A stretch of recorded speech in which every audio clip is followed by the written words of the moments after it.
2주간의 긴 여정을 마친 탑6. 이유가 좀 있어요. 어떤 강의를 할까?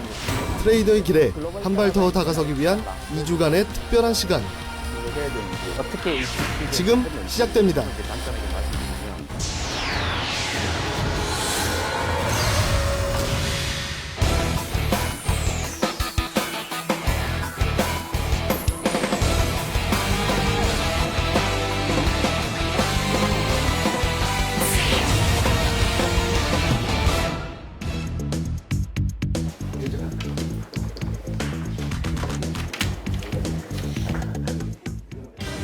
안녕하세요.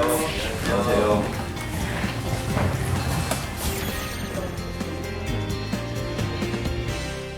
뭐 하지 말아야 될 얘기 같은 거 있어요? 다 해도 돼요? 욕은 아니고 그러니까 편집 같은 거 어차피 할 거죠 만약에 보니까 그래서 끝나고 이제 원수가 지치려는 거 아니죠?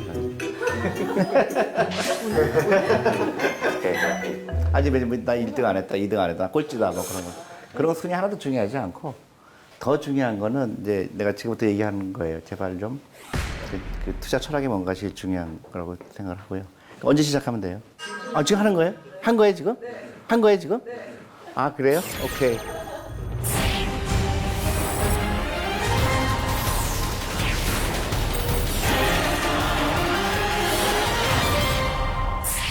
그 3개월 지났나요? 네네. 그러니까 굉장히 재미있는 일도 많았을 거라 보는데 내가 좀 백그라운드 설명할게요. 내가 어떻게 해서 투자가가 됐고 나는 이제 정확하게 35년 전에 미국에 갔어요. 그래서 회계사로 내 커리어를 시작했고 7년 정도 일하다가 저한테 개인적으로 굉장히 행운이에요. 그러니까 스커더 스티븐슨 클락이라는 회사를 만난 건데 그 당시 코리아 펀드를 이 사람들이 만들었어요. 근데 코리아 펀드를 잘 모르잖아요. 그죠? 한국에 있는 사람들은 그게 어떤 의미를 갖고 있는지 굉장히 재미난 백그라운드 스토리가 있어요. 뭐냐면 내 보스였던데 그 니콜라스 브레이시라는 사람이 영국 사람이에요. 근데 일본 담당 애널리스트를 했는데 우리가 기업 방문하면 보통 물어보는 게 뭡니까? 가장 앞으로 어려운 일이 뭐냐? 그죠? 어떤 일이 닥칠 거냐? 그 회사 입장에서 봤을 때 그럼 보통 질문을 합니다. 근데 이제 이 사람이 소니하고 마스시다 이제 그런 데를 갔죠. 그래서 물어봤어요. 앞으로 어떤 일이 어려울 거냐? 그랬더니 대답이 신기하게도 한국이 너무 빨리 따라온다. 그러한 답을 얻은 거예요. 그래서 이 사람은 한국이 어디부터인지 모르는 거예요. 70년대 중반이니까. 그래서 지도 보니까 일본 옆에 있는 거예요. 그래서 이 사람이 그냥 비행기 타고 한국에 옵니다. 그래서 삼성전자를 가봐요. 그랬더니 너무나 놀라운 사실인 거예요. 전 세계에서 제일 싼 주식인 거예요. 그래서 이 사람이 뉴욕에 몰래 와갖고 삼성전자 주식 주문을 냅니다. 근데 이 사람이 몰랐던 게 있죠. 외국 사람이 사지 못하는 걸 몰랐던 거예요. 그래서 그 트레이더가 이거는 살 수가 없다 그런 거예요. 근데 이 사람은 포기를 하지 않았어요. 그래서 한국 정부에 편지를 씁니다. 그래서 한국의 캐피탈 마켓을 미국에다가 소개하고 싶다. 그래서 미국의 뉴욕 스탁 익스체인지에 상장하는 코리아 펀드를 만들고 싶다는 의견을 처음 냅니다. 한국에서는 무슨 일인지 모르잖아요. 이게 무슨 뜻인지. 그래서 굉장히 오랫동안 그 협상을 해요. 그래서 1984년에 코리아 펀드라는 게 나온 거죠. 그게 12불에 발행이 됩니다, 주당. 대히트를 쳐요. 그래서 그게 40불까지 올라간 거예요. 그래서 대성공을 해요. 그래서 그게 굉장히 큰 칸츄리 펀드의 효시가 된 거예요. 그래서 멕시코 펀드가 나오고, 아르헨티나 펀드가 나오고, 타일랜드 펀드가 나오고, 한국이라는 나라가 굉장히 선도적인 역할을 했죠. 근데 저는 91년부터 코리아 펀드를 맡았어요. 그래서 15년을 운영을 했는데, 내가 개인적으로 럭키하다면은 그 회사는 주식에 투자하는 이유가 분명했어요. 주식에 투자하는 거는 동업하는 거다. 그 워런 버핏가 얘기했잖아요. 동업하는 거다. 주식은 종이를 사는 게 아니라 회사의 일부분을 사는 거다. 굉장히 좋은 철학이었죠. 그래서 나는 코리아 펀드를 운영하면서 15년 동안 운영하면서 그 주식은 사는 거라는 걸 배웠어요. 사고 파는 게 아니다. 주식은 사고 파는 게 아니라 주식은 사는 거라고 배웠어요. 그래서 삼성전자를 사서 너무 좋으니까 한 주도 안 팔았어요. 그러니까 15,000원이었어요. 내가 91년도에. 그게 지금 140만 원이죠? 근데 140만 원뿐만 아니라 그동안 배당도 주고 해서 엄청나게 한 200배 벌었죠. SK텔레콤도 마찬가지예요. 그 당시에 코리아 모바일 텔레콤이라는 주식이었는데 그걸 3만 원에서 5만 원 샀어요. 한 주도 안 팔다가 팔았어요. 나중에는 한 9년 있다가 그게 440만 원에 팔았어요. 근데 많은 사람들은 주식 투자를 사고 파는 걸로 착각을 하는 거죠. 그래서 저는 많은 돈을 벌었어요. 그러니까 1년에 코리아 펀드 사고 판 게 12%예요. 12%. 굉장히 주식은 갖고 있으면 큰 돈 번다는 그런 철학인데요. 근데 이제 제가 미국에 35년을 그만두고 한국에 온 이유가 한국의 투자 문화가 너무 열악한 거예요. 그래서 제가 좀 스쿼드에 그런 좋은 컬처가 있어서 내가 배웠던 거를 한국에다가 좀 전파하고 싶은 생각이, 개인적인 생각이 있어서 저뿐만 아니라 저희 운영팀이 메리츠락에 오게 된 배경입니다. 그랬더니 우리가 수익률이 1등이 됐어요.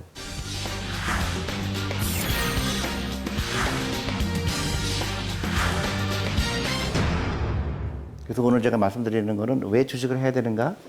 주식은 어떻게 해야 되는가? 그걸 말씀드리고 싶은 거예요. 주식을 하는 이유는요, 단 한 가지예요. 부자 되기 위한 거예요. 부자가 되려면 어떻게 돼요? 이 세상에 부자는 딱 두 가지 종류예요.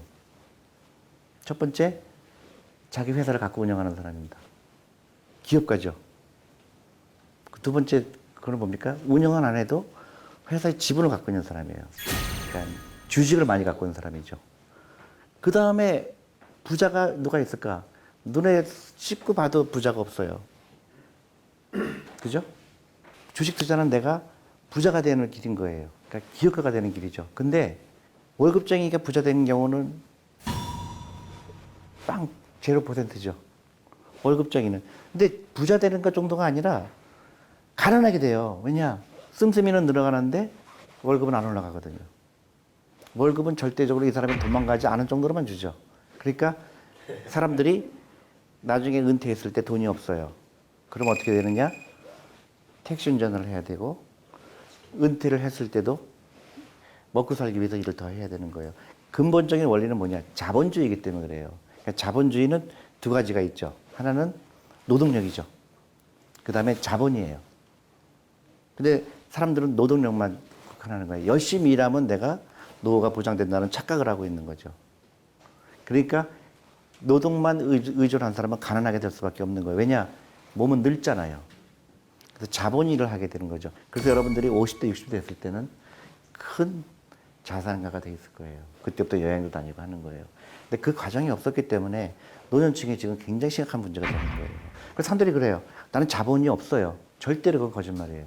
자본이 있죠. 노동력으로 일하는 월급에서 주식 투자를 시작해야 되는 거죠. 그래서 주식은 해도 되고 안 해도 되는 게 아니라 무조건 해야 되는 거죠. 그리고 제대로 해야 되죠. 철학을 가지고 해야 되는 거죠. 한국에 와갖고 제가 너무나 놀라운 사실인 거예요. 한국에서 메리츠의 사장을 맡았는데, 메리츠는 증권회사잖아요. 그죠? 근데 메리츠 직원이 주식에 투자하는 사람이 한 명도 없는 거예요. 그리고 메리츠 코리아 펀드에 아무도 가입돼 있지 않아요. 더 놀라운 거는 퇴직연금이 다 은행에 들어가 있는 거예요. 주식에 투자가 돼 있지 않은 거예요. 놀라운 사실이죠. 그 정도가 아니에요.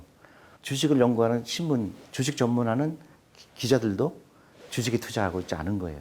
며칠 전에 제가 텔레비를 봤더니 그 중견 탤런트들이 나와서 자기 며느리들하고 나와서 하는 건데 거기다 놀라운 대사를 봤어요. 뭐냐면 나는 우리 며느리가 너무너무 착해. 그러는 거예요. 근데 그 이유가 증권 같은 거 안 해. 그러는 거예요. 공중파인데. 그래서 야, 이거는 굉장히 심각한 문제구나, 한국이. 그러니까 뭐냐면 이 빈부의 격차가 벌어지게 됐어요. 근데 미국은 주식이라는 걸 통해서 그 중산층이 많이 생긴 거예요. 기업들이 스탁옵션을 준 거예요. 주식을 주기 시작했어요. 그 다음에 401k라고 해서 국민들이 주식에 투자함으로 인해서 그 세금 혜택을 준 거죠. 그래서 다 중산층이 생긴 거예요. 그래서 한국에 왔을 때 놀라운 사실은 그 간단한 원리를 잘 모르는 거예요. 부자가 되려고, 부자가 아니라도 좋아요. 내가 은퇴했을 때 편안한 생활을 하려면 내 자본이 일을 해야 된다. 그게 굉장히 중요한 얘기예요.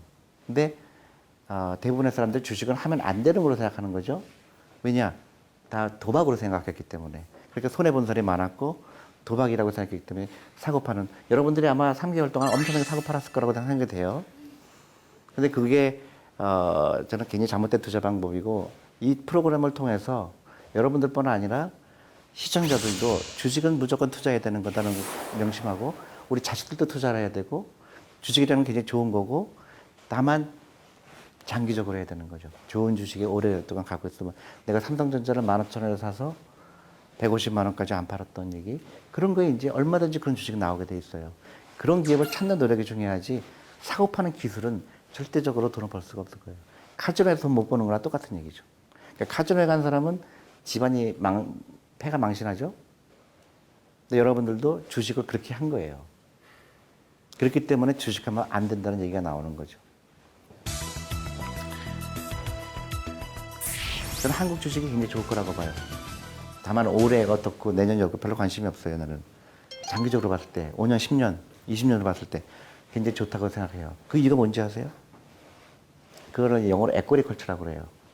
그러니까 주식하면 안 된다는 사람이 한국의 대부분이에요. 굉장히 좋은 시장이죠. 왜냐면 안 하고 있으니까 먼저 한 사람은 돈을 벌게 돼 있는 거예요. 제일 나쁜 시장이 택시를 탔을 때 택시 기사 아저씨가 주식 얘기할 때예요. 그때는 굉장히 위험한 거예요. 근데 지금 내가 한국에서 만나는 사람마다 주식하면 안 된다는 얘기하니까 너무너무 익사이딩한 마켓인 거예요. 미국도 그랬어요. 미국도 80년대 초에 그 주식시장이 똑같은 한국 같은 비슷한 거였었어요. 이게 굉장히 재미나죠? 미국의 1980년대 초에 그 401k라는 플랜을 만들었어요. 이 미국 정부가 이거를 만든 이유는 월급쟁이들을 위해서 만들었어요. 월급쟁이들이 월급만 가지고는 은퇴를 못한다는 걸 아는 거예요. 국민연금 가지고는 고갈이 올 거다. 한국의 국민연금도 고갈이 올 거예요. 왜냐? 인구가 줄어들기 때문에. 그래서 여러분들이 늙었을 때 국민연금에 돈 줄 돈이 없을 거예요. 왜냐면 그동안 돈을 너무나 많이 줘야 되기 때문에. 그래서 401k라는 걸 만든 거죠. 월급쟁이들이 자본가가 되는 길을 알려 준 거예요. 그래서 월급의 10%까지 주식에 투자했을 때 세제 혜택을 준 거죠. 나도 마찬가지였어요. 나도 그걸 들었죠. 저는 큰 돈이 돼 있어요, 지금 그 돈이. 아주 작은 돈으로 생각했는데, 얼마 지났습니까? 제가 1985년에 첫 직장을 잡았으니까 30년 지났죠? 30년 지났는데 그 돈이 엄청나게 크게 돼 있어요. 그걸 한 사람과 안 한 사람의 차이죠. 이렇게 주식 투자를 해야 되는 거죠. 특히 퇴직연금. 5%밖에 주식이 안 들어가 있어, 지금 한국이요. 굉장히 좋은 시장이죠. 이제 어차피 그거는 늘어날 수밖에 없는 거니까. 재미난 그래프죠? 그러니까 미국 증시가 이렇게 올라간 거예요. 꾸준히 올라간 거죠.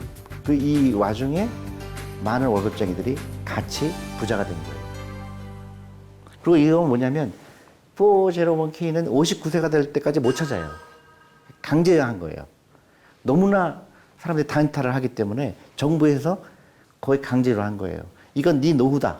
그러니까 59세까지는 찾지 못한다 하는 걸 만들었기 때문에 중산층이 생긴 거죠. 한국 정부도 계속 그런 거 유도하거든요. 연금펀드라는 거 만들어 놓고 세제 혜택을 주려고 하고 있죠. 그러니까 미국 같은 비슷한 제도가 도입될 거거든요. 지금은 전부 다 은행에 가 있어요. 근데 은행에 있는 게 가장 위험한 자산이에요. 왜냐? 일을 안 하잖아요. 나는 이 몸은 열심히 일하는데 자본은 일을 안 하고 있어. 내 자본이. 지금 같은 이자율로요. 여러분들이 은행에 넣었을 때 2배 달라면 몇 년 기다려야 되는지 아세요? 70년 기다려야 돼요. 70년 기다려야 돼요. 2배가 달라면. 지금 이자율로. 근데 그게 가장 안전한 자산이라고 착각을 하고 있어요. 그래서 뭐냐? 원금이까지만 안 된다는 이상한 논리가 있어요, 한국에. 원금은 중요하지 않은 거예요. 올라가게 돼 있어요. 그러니까 지금 내가 10,000원에 샀는데 9,000원이 되고 8,000원이 되고 정말 중요하지 않아요. 나는 20년 기다릴 수가 있거든. 20년 후에 절대적으로 올라가게 돼 있어요. 그 돈이 주식을 살 수밖에 없게 됩니다. 선지국형이 되는 거죠. 그래서 자기 노후를 걱정하고, 여태까지 노후를 걱정 안 해서 사람들이 어떻게 되겠지. 그리고 옛날에 애를 많이 낳았잖아요. 그러니까 5명 낳으면 그 중에 효자가 1명만 있어서 나 먹고 살 수가 있거든요. 근데 지금은 1명 낳잖아요. 효자가 없는 거예요. 그러니까 내가 내 애를 지키지 않으면 우리 자식이 나를 돌보지 않는다는 거죠. 이제 그거를 우리 세대는 깨닫지 못했던 거예요. 근데 여러분들 세대, 조금 나이가 젊은 세대는 그걸 깨달아야 되는 거죠. 그러니까 내가 너무 아까운 게 한국의 사교육 같은 거고, 사교육이 쓸 게 아니라 그 자녀들을 위해서 주식을 사줘야 되는 거예요. 너무 놀랍죠? 노후를 준비하고 있다는 데가 10명이면 2명밖에 안 되는데 그 이유가 재밌어요. 자녀 교육 때문에 그렇다는 거예요. 자녀 교육 때문에 내가 노후를 준비를 못했다는 거죠. 근데 그 자녀 교육이 뭡니까? 사교육이에요. 그래서 너무 안타까운 거예요. 사교육은 좋은 게 아니거든요. 애들 경쟁력을 더 떨어뜨리는 거거든. 근데 경쟁력 떨어뜨리는 거에 돈을 써갖고 자기 노후가 준비가 안 됐다는 게 너무 안타까운 거죠. 그래서 제가 젊은 부부들한테 얘기하는 게 그 자녀들이 쓸 돈을 주식으로 사라는 거예요. 그 애가 만약에 대학교 졸업했을 때 엄마가 너를 대신해서 투자한 거다고 주면은 애는 아마 엄청나게 감격할 거예요. 근데 반대로 보통 어머니들이 어떻게 합니까? 내가 너를 위해서 돈을 얼마큼 썼는데 너 대학교 그거밖에 못 가냐? 그런 말하고 엄청나게 다른 거죠. 여러분들은 어떤 부모가 되겠느냐? 그런 게 이제 중요하죠. 그러니까 주식 투자라는 게 그만큼 중요한 거고요. 그래서 어렸을 때부터 그 주식 투자를 가르쳐 주는 거죠. 우리는 돈 버는 거에 대해서 너무 교육에 인색했어요. 나는 어떻게 교육을 받았냐면 돈을 멀리 하라고 가르쳤어요. 근데 돈을 멀리 하면 안 되지. 돈을 벌어야죠. 그죠? 근데 돈을 버는 방법에 대해서 주식처럼 좋은 게 없다. 그런 거를 깨닫는 거죠. 주식 투자는 선택이 아니에요. 무조건 해야 되는 거예요. 다만 여유 자금을 해야 되죠. 여기서 끊임없이 하는 거예요. 커피 사 먹는 돈. 차를 사면요. 자기 자산이 급속하게 줄어들어요. 한국은 차가 필요 없는 나라예요. 나는 한국에 온 지 1년 반 됐는데 차가 없어요. 차가 걸림돌이 되는 거죠. 파킹하기 힘들죠. 또 보험 내야죠. 근데 그거 가지고 주식 투자하는 게 더 낫죠. 내 노후를 위해서. 내가 하도 젊은 사람들이 그런 거를 깨닫지 못해서 내가 시뮬레이션 해봤어요. 매일매일 커피 사 먹는 돈 10,000원 가지고 삼성전자 주식을 20년 전부터 했으면 어떻게 됐을까? 지금 한 10억 정도 돼요. 커피값만 가지고. 근데 커피값 아니고 자동차 사는 돈, 놀러 다니는 돈, 쓸데없이 돈은 매일매일 쓰는 돈, 그런 거를 주식에 투자했다 그러면 지금 굉장히 좋은 라이프로 살고 있는 거죠. 그러니까 습관이 중요하고요. 주식에 투자하는 이유가 중요하고 어떻게 투자하는 게 중요한 거죠. 그러니까 여윳돈 지금부터 시작을 해야 되고 꾸준하게 해야 되는 거죠. 그러니까 월급의 5% 10%는 무조건 이건 내 노후다 하고 주식에 투자해야 되는 거예요. 퇴직연금도 주식에 투자해야 되고. 제가 어느 신문에 났어요. 한국에서 보니까 한국의 금융 수준이 미얀마 정도 된다는 거예요. 그러니까 87%의 경제권을 그 가정주부가 갖고 있는데 복리 개념을 이해하는 게 20%밖에 안 된대요. 그러니까 은행에 넣는 거죠. 70년 기다린다는 사실을 모르는 거예요. 그래서 심각하구나 한국이. 거의 꼴찌인 거예요 한국이. 일본보다 좀 나아요. 일본은 어느 정도냐면은 내가 일본 여러 번 여행 갔지만 일본은 주식 투자한 거를 부끄럽게 여겨요. 그래서 주식 투자에 돈 번 거를 감춥니다. 그러니까 자본주의를 전혀 이해를 못한 거죠. 그러니까 일본은 과거 20년 동안 허송세월을 한 거예요. 돈이 주식시장에 못 온 거예요. 단순히 돈이 주식시장에 온다는 게 아니고요. 기업들이 그 돈을 가지고 그 경제 역할을 하는 거예요. 근데 그 뭐랄까요. 주식시장의 좋은 순기능을 일본 사람들은 이해를 못하는 거예요. 그러니까 열심히 노동만 일하고 기술만 개발하면 된다고 생각한 거죠. 물건만 잘 만든다고 생각한 거예요. 금융의 중요성을 모르는 거예요.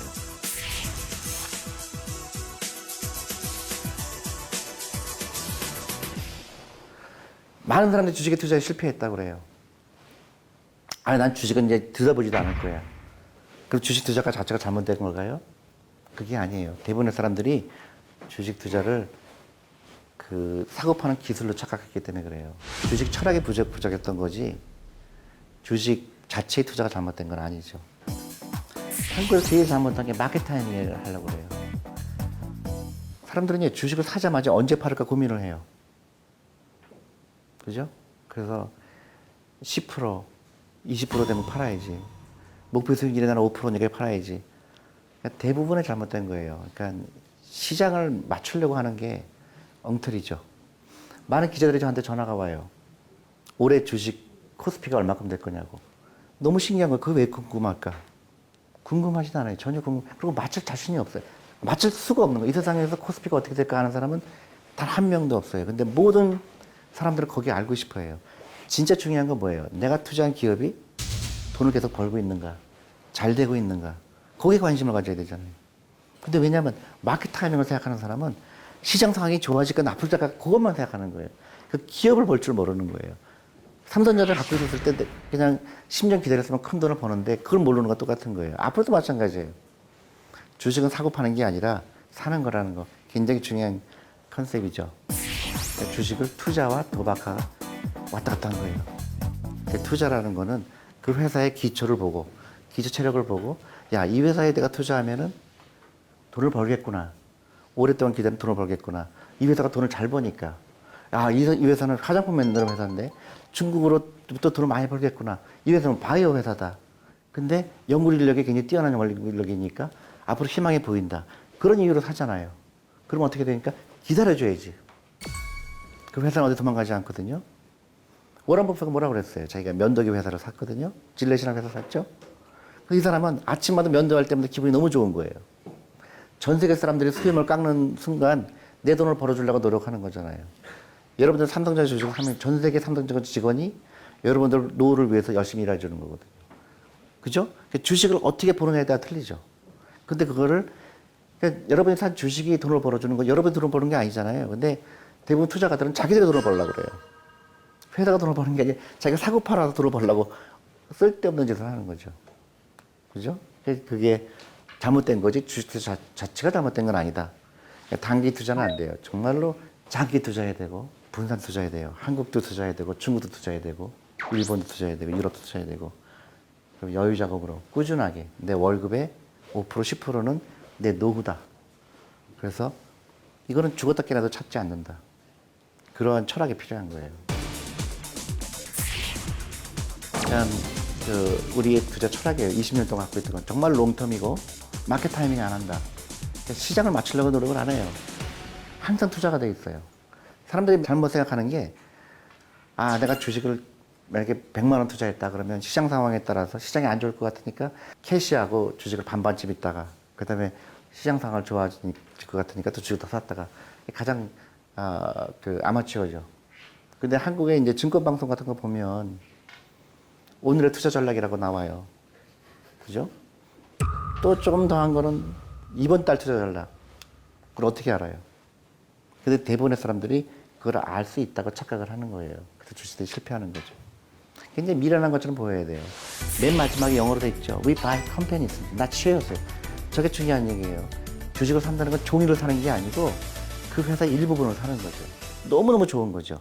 자본주의에서 자본가가 되는 길이니까 굉장히 흥분되는 일이에요. 이 사람은 이 주식이라는 걸 어떻게 만들었을까? 이 머리가. 여러분 땅을 살려고 그러면 땅 목돈이 필요하잖아요. 그 다음에 나올 때 힘들잖아요. 근데 주식은 사서 정말로 경영진이 마음에 안 들거나 아니면 회사가 잘못되거나 팔고 나오면 돼요. 그래서 그렇게 좋은 게 없잖아요. 근데 대주주는 그렇게 못해요. 주식 투자하는 입장에서는 굉장히 편리한 수단이잖아요. 그리고 매일매일 조금씩 살 수 있고 10,000원도 살 수 있고 20,000원도 살 수 있고 100,000원도 살 수 있고 주식을 모을 수 있잖아요. 기가 막히게 좋은 거죠. 아까 제가 삼성전자 얘기했죠. 그 그래프로 보여드린 거예요. 굉장히 오랫동안 가만히 있죠. 한 7, 8년 동안 움직이지가 않아요. 주가가. 근데 어느 한순간 엄청나게 뛰죠. 기다리는 사람은 저 열매를 딸 수가 있는 거예요. SK텔레콤도 그렇고 삼성화재도 그렇고. 그래서 제가 저런 그래프 보면 옛날엔 가능했지만 앞으로 힘들지 않느냐. 천만에 우리가 아무래라는 주식을 샀어요. 그래서 굉장히 많이 벌었죠. 호텔신라도 우리가 많이 벌었어요. 한샘이라는 주식도 다 최근 회사예요. 그래서 이제 주식 얘기를 하면 사람들이 한국이 앞으로 어떻게 될 거냐 굉장히 관심을 갖죠. 놀랍게도 나한테 젊은 사람들이 엄청나게 찾아와요. 노를 위해서. 놀랍죠. 군인 아저씨가 찾아와요. 내가 처음 깨달았다. 그리고 나이가 20살, 19살. 주식을 해야 되는 걸 알았습니다. 그리고 학부모들도 그 자식들한테 주식 투자를 안 하다가 이제 깨닫기 시작한 거예요. 그래서 이제 그렇게 확산되려고 생각하는 거죠. 그게 언제 걸릴지 몰라요. 그렇지만 한국 주식이 아직 비싸지가 않고 그런 그 주식시장을 통해서 기업들이 자금을 조달받고 또 그 기업들이 크고 그 기업들이 이제 세계에 나가서 경쟁하고 그런 이제 선순환이 되는 거죠.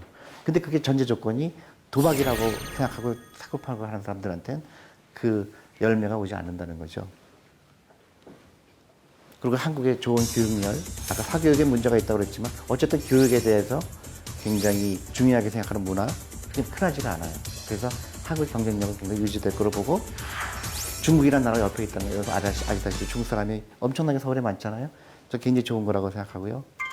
중국 때문에 잃어버릴 경쟁력이 엄청나게 많을 겁니다. 한국이요. 그렇지만 또 중국 때문에 생기는 많은 기회가 있을 거라고 봐요. 근데 그런 데에 투자를 해야 된다고 보는 거죠.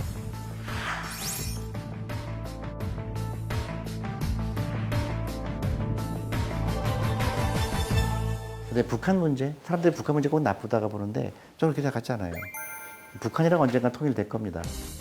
그러면은 저는 엄청난 기회가 있을 거라고 봐요. 북한으로부터. 인구가 늘어나고, 그 다음에 거기에 인프라스트럭처가 개발이 돼야 되고, 그러다가 이렇게 보면은 엄청난 기회가 있는 거죠. 뭐 고령화, 기업 지배구조, 가계부처, 이게 한국이 갖고 있는 걸림돌이라고 그럴까요? 근데 그 어느 시장이나 좋고 나쁜 게 있어요. 근데 좋은 게 훨씬 많다. 한국 주식이 그렇게 생각해요. 그렇지만 무조건 100% 한국 주식에 투자하는 거는 위험할 수 있죠. 그러니까 이제 해외 투자도 이제 점차 늘어나야 된다고 생각하는 거죠. 그러니까 국민연금 투자 비중도 그렇고요. 그건 굉장히 주식에 많이 안 들어가 있어요. 그러니까 거의 꼴찌죠. 전 세계로 봤을 때. 이거는 더 심각한 거예요. 퇴직연금이 밑에서 쓰는 게 낫죠. 미국 같은 경우는 자기의 그 금융자산 중에 70% 정도가 주식에 들어가 있어요. 근데 한국은 5%그 정도밖에 없습니다. 이게 되게 재미나죠. 예금의 55%가 퇴직연금에 들어가 있는 거예요. 70년 기다리려고 하는 거예요. 주식에 5% 들어가 있는 거죠. 70년 기다려야 2배가 되니까 여러분들은 아마 죽은 다음에 되는 거죠. 그러니까 이 생각을 바꿔야 되겠죠. 그렇죠? 그러니까 자본을 일을 해야 되는데 정말 열심히 일을 시켜야 되겠죠. 그리고 이 주식이 그렇게 다른 나라에서 비싸지 않다는 거예요.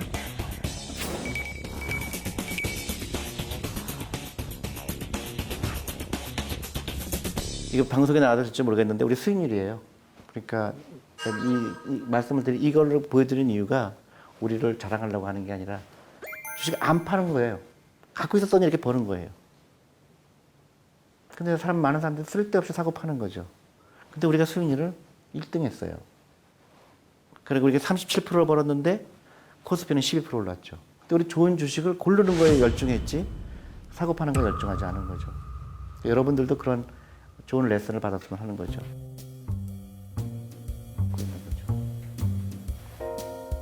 만약에 지금 종목을 오늘 하나 발굴한다고 가정했을 때 어떤 되게 좋은 회사가 있어요. 근데 이 좋은 회사가 너무 좋아서 이미 그게 다 주가에 반영되어 있을 수 있잖아요. 그래서 저희가 밸류에이션을 보는데 대표님은 밸류에이션을 볼 때 여러 가지 지표들이 많잖아요. 뭐 그런 것 중에 무엇을 보시는지 또 그거를 뭐 피어 대비 비교하시는지 히스토리컬로 그렇죠. 비교하시는지. 이제 주식을 볼 때 아까 얘기했잖아. 동업자라고 생각한다. 그러니까 경영진이 제일 중요하죠. 그러니까 경영진이 내가 믿을만 하냐가 주식 고를 때 한 70%? 그게 가장 중요하게 해봐요. 그리고 아까 좋은 주식이라고 얘기했잖아요. 좋은 주식이라는 정의가 뭐예요? 향후 성장성이 높은. 그건 아니지. 너무 비싸면 좋은 주식이 아니지. 네네. 너무 비싸면 피해야죠. 네. 근데 그보다 더 중요한 거는 경영진이에요. 그러니까 근데 사람들이 잘못하는 거는 P/E라든가 P 멀티플이라든가 프라이스북 굉장히 단순하게 비교하는 거는 위험해요. 왜냐면 어느 한 회사도 똑같지가 않아요. 그죠? 근데 단순히 저 회사는 P 멀티플이 10인데 이 회사는 5다. 그래서 이 회사 싸다. 그거는 굉장히 잘못된 거예요.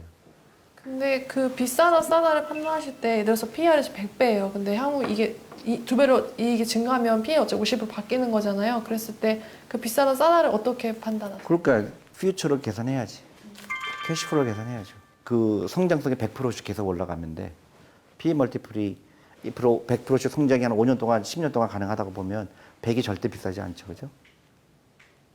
그러니까 주식이라는 게 재미나요. 우리 만약에 3명이서 같은 회사를 방문해도 우리 3명이 다 의견이 틀려요. 그러니까 계속 연구를 해야 되는 거예요. 다 반영이 되는 거예요. 그러니까 비싸다고 생각하는 사람도 있고, 그러니까 팔겠죠?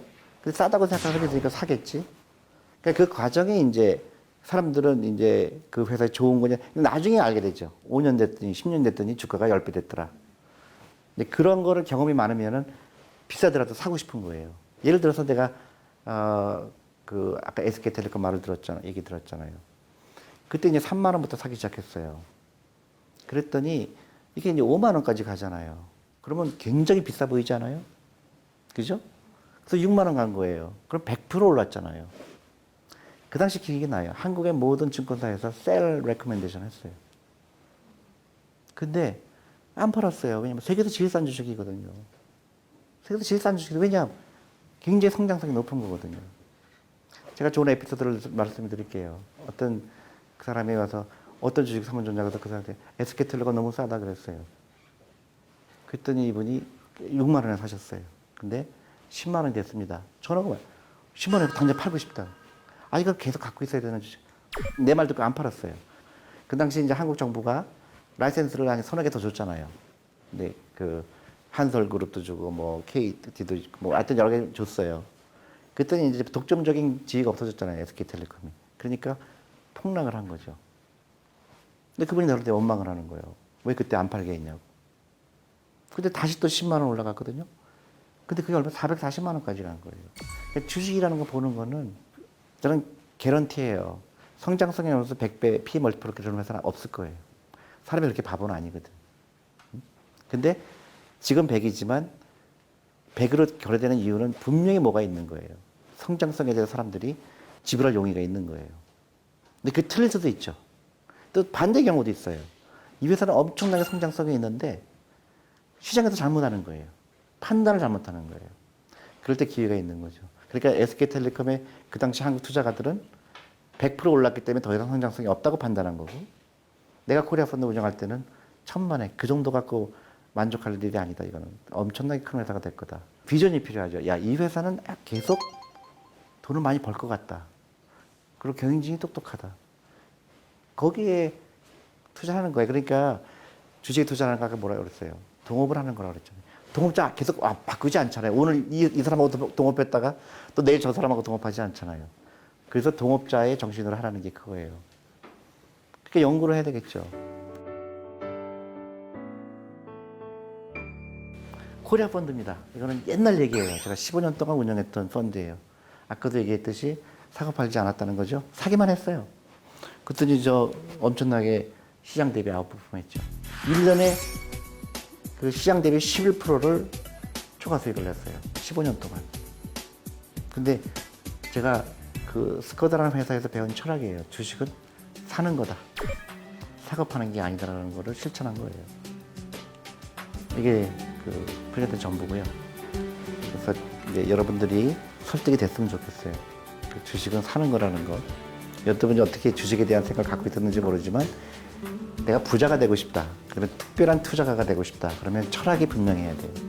그게 이번 프로그램에서 여러분들이 얻어갔으면 좋아요. 그러니까 여러분들뿐만 아니라 시청자들도 주식은 무조건 해야 되는 거고, 어릴수록 해야 되고, 자녀들한테 사줘야 되고, 그리고 오래 기다리고, 그게 핵심입니다.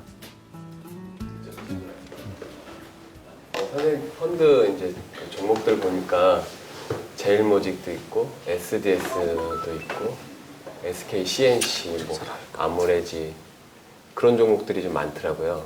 근데 좀 어떻게 보면 시장에서 보면은 좀 이렇게 고평가돼 있다고 흔히들 얘기하는 종목들인데 그런 종목을 선생님은 장기 투자시잖아요. 근데 좋게 보시는 이유가 있나요? 그러니까요. 그러니까 주식을 이제 팔을 때 어떻게 파느냐 그게 중요하잖아요. 그러면 많은 사람들이 파는 시점을 내가 50% 올랐으니까 10% 올랐으니까 팔아요. 그러니까 굉장히 잘못된 거죠. 그러니까 주식을 파는 이유가 있어야 돼요. 그러니까 단기적으로 50% 올랐다가 40% 떨어졌다가 또 30% 올랐다가 막 주식은 단기적으로 올라가게 돼 있어요. 그럼 내가 이 주식을 갖고 싶으냐, 동업이라고 얘기했잖아요. 갖고 싶으냐가 결정하는 거예요. 팔을 때는 이유가 있어야 돼요. 파는 거는 경영진이 딴짓을 한다든가 아니면 말도 안 되는 이유로 올랐다든가, 예를 들어서 뭐 정치적인 테마주 때문에 올랐다든가 그런 거. 그래서 만약 그런 이유로 100% 올랐어요. 그러면 팔아요. 근데 그렇지 않은 이유는 항상 주식이 올라갔을 때 다시 그 회사를 가봐요. 그래서 지금도 갖고 있을 이유가 있는가? 주식이 50% 올랐는데 100% 올랐는데 그렇게 꼭 팔진 않아요. 우리가 있는 종목이 그런 거예요. 근데 그걸 왜 선택하셨나? 저는 그게 궁금해요. 개별적인 종목이기 때문에 내가 얘기하기 좀 뭐하고, 그 산 이유는 다 그 분명하죠. 관점이 되게 궁금해요. 관점이 그거예요. 그러니까 우리는 스타일이 얘기를 하는데 우리는 벤치마크 애그노스틱 스타일이라고 그래요. 그래서 벤치마크이 시가총액이 크다고 해서 우리가 사고 그러지 않고, 우리가 생각할 때 앞으로 5년, 10년 동안 계속 돈 버는데 문제가 없을 것 같다. 그게 관점이에요. 그리고 기업 지분 구조가 상대적으로 괜찮다. 동업할 때 제일 중요한 게 뭐예요? 친구랑 동업한다. 뭐가 제일 중요하게 봐요? 친구가 돈 갖고 도망갈 것 같은 거 아닌가가 제일 중요하죠. 친구의 인간성이죠. 그죠? 두 번째는 장사가 잘 돼야 되잖아요. 커피숍을 차렸다. 그러면 뭘까? 렌트비가 얼마고, 그 다음에 몫이 어떻고, 근데 거기 유동 인구가 어떻고, 보잖아요. 그래서 장사가 아주 잘 됐어요. 근데 어떤 사람이 와갖고, 야, 네 지분 50% 더 줄 테니까 팔을래? 팔아요? 안 팔죠. 그게 앞으로 5년, 10년 후에 엄청나게 크게 될 수도 있고, 프랜차이즈가 될 수도 있고, 그 꿈이 클 수가 있잖아요. 주식도 마찬가지인 거예요. 그러니까 30% 올랐다, 20% 떨어졌다, 딴 데 중요하지 않은 거예요. 그 회사 경영진이 능력이 있는가, 앞으로 크게 된 능력이 있는가가 중요한 거죠.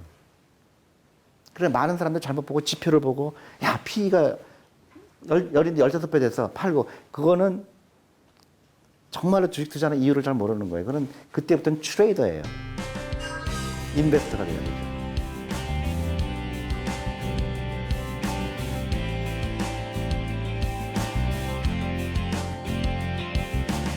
근데 그걸 지키기가 쉽지 않아요. 왜냐하면 컴퓨터라는 게 있기 때문에 만지고 싶어요. 또 컴퓨터를 멀리해요. 그래서 우리 직원들은 컴퓨터를 잘 안 켜요. 우리 투자팀은 기업에 가죠. 우리 투자한 기업에 가고 그 경영진하고 점심 먹는 게 100배 낫죠. 제가 한국에 와서 놀란 거는 제가 증권회사에서 프레젠테이션을 많이 해요. 근데 미국에서도 많이 했어요. 한국에 대해서 소개할 때. 근데 미국에서는 점심시간에도 하고 오후 2시에도 하고 아침 9시도 하는데 한국은 꼭 8시 아니면 4시인 거예요. 그래서 굉장히 궁금했어요. 왜 꼭 그런 시간만 시장이 열려서 그랬다는 거예요. 그러니까 매일 시장을 봐야 된다고 생각하는 착각을 하는 거죠. 시장 볼 필요 없어요. 내가 투자한 기업이 어디 안 도망가요. 절대로 안 도망가요.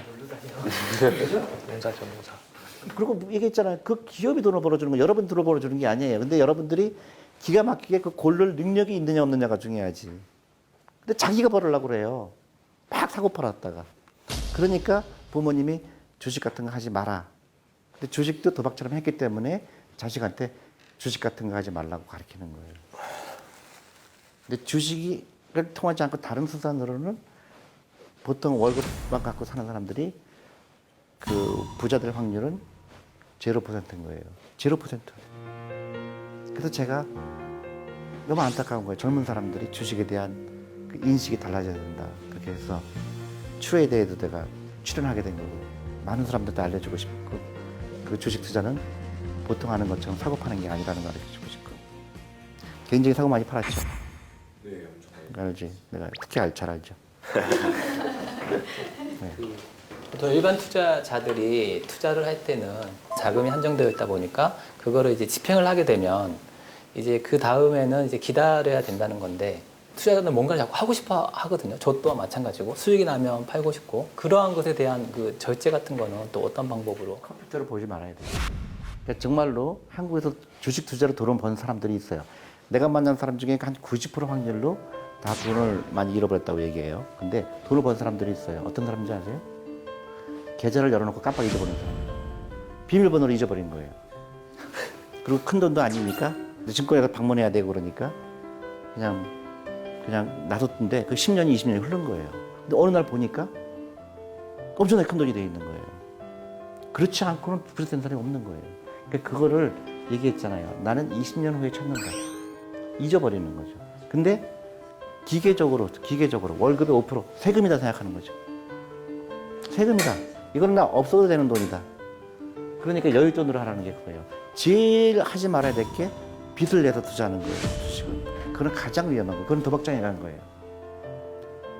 그러니까 도박과 투자의 차이를 알아야 되는 거죠. 그러니까 감동이 있어야 돼요. 내가 야, 이 주식은 정말 대단한 주식이다. 그래서 어떤 게임 주식이다. 야, 이 게임을 이 사람들이 엄청나게 잘 만들었구나. 보통 사람들은 게임을 하면서 게임으로 끝나요. 근데 그 게임을 개발한 사람들, 그다음에 개발한 회사, 거기에 관심을 보여야 되는 거예요. 여러분들이 맥주 먹을 돈으로 내가 주식 사라는 이유가 그거예요. 사람들 맥주 먹는 걸 끝나는 거예요. 근데 이 맥주 회사는 어떻게 돈을 벌까?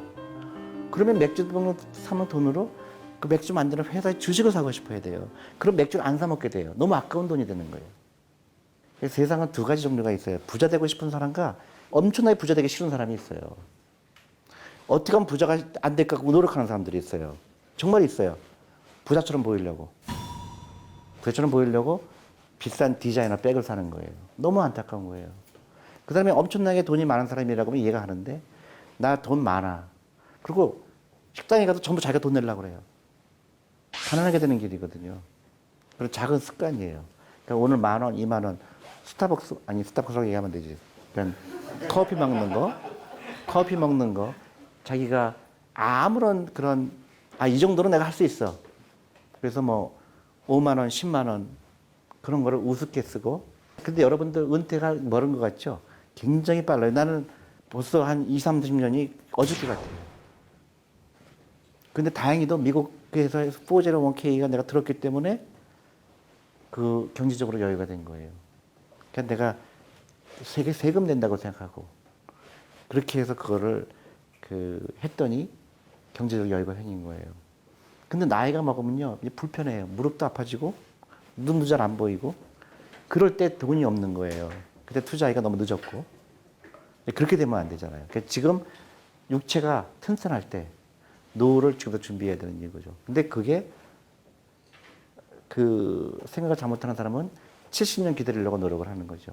원금에 안 까진다는 이상한 프레임에 갇혀 있는 거죠. 그러니까 자기 돈이 감옥에 갇혀 있는 거예요. 은행에 넣는다는 얘기는. 감옥에 있는 거예요. 70년 감옥에 있어봐야 무슨 소용이 있어요. 일을 해야죠. 일을 하다 보면 비가 올 때도 있고 눈이 올 때도 있고 날씨가 맑을 때도 있죠. 그러니까 원금이 까질 때도 있고 좀 늘어날 때도 있고 그거하고 나하고 상관이 없는 거예요. 정말 고수들은요. 주식시장에 폭락이 오면 너무 기분을 좋아하는 거예요. 박앤세일하는 거예요. 주식이. 그 회사가 망하지만 않는다 그러면. 근데 진짜 주식을 돈 번 사람은 어떤 사람들이에요? IMF 때하고 리만 때죠.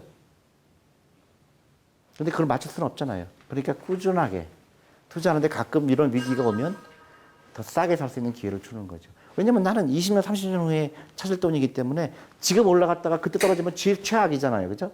지금 올라간다면 지금 비싸게 샀는데 내가 은퇴해 줄 때니까 폭락이 온 거죠. 그러니까 리만 때 은퇴한 사람들이 굉장히 참 안타까운 일이죠. 근데 몇 년 지나도 다 회복했잖아요. 그러니까 비가 오나 눈이 오나 내 월급의 5%, 10%를 주식에 산다. 그러니까 주식 살 때 뭐 시간도 없고 알고 못다 그때 펀드를 사는 거예요. 근데 펀드 살 때 조심해야 되는 거죠. 펀드 매니저가 카지노에 가나 안 가나. 펀드 매니저가 카지노에 가는 거를 주식 투자라고 생각한다 그러면 그 펀드를 사면 안 되죠. 30년 기다렸더니 마이너스가 될 수가 있죠. 그래서 펀드를 사거나 주식을 사거나 연구를 해야 되는 거죠.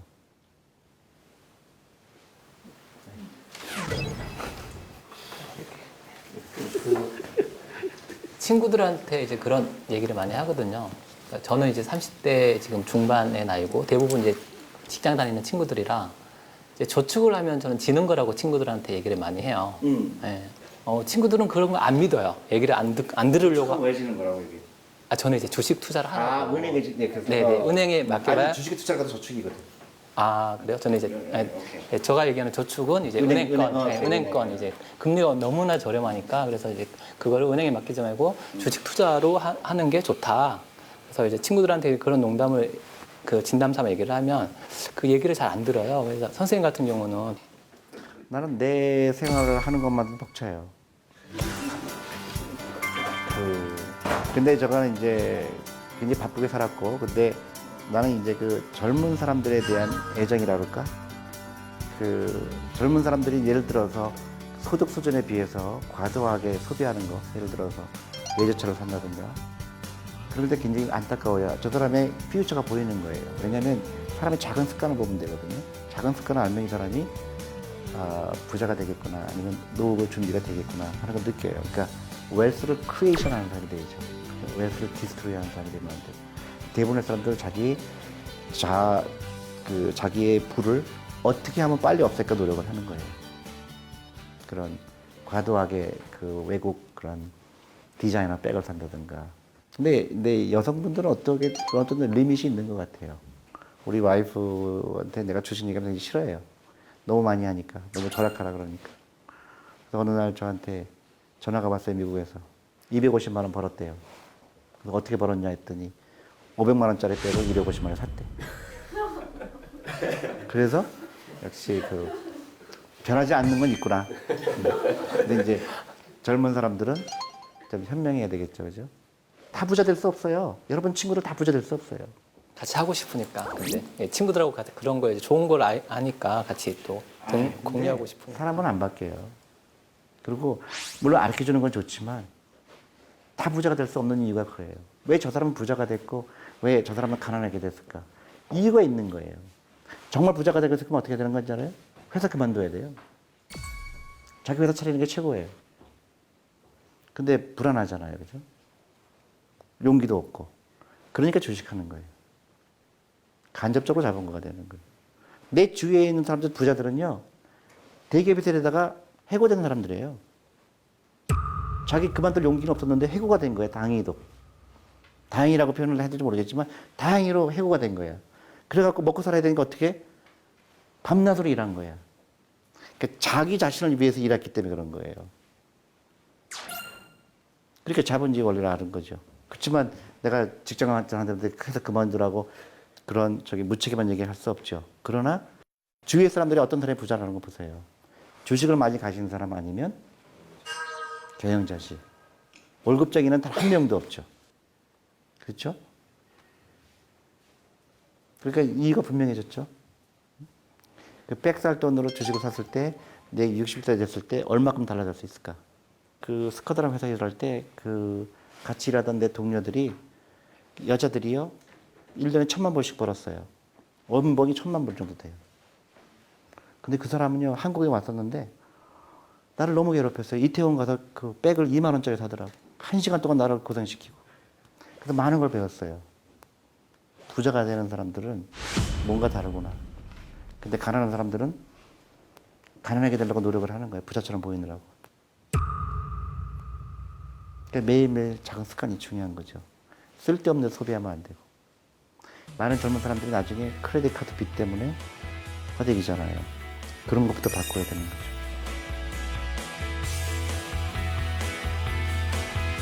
여러분들 부자가 되길 바랍니다.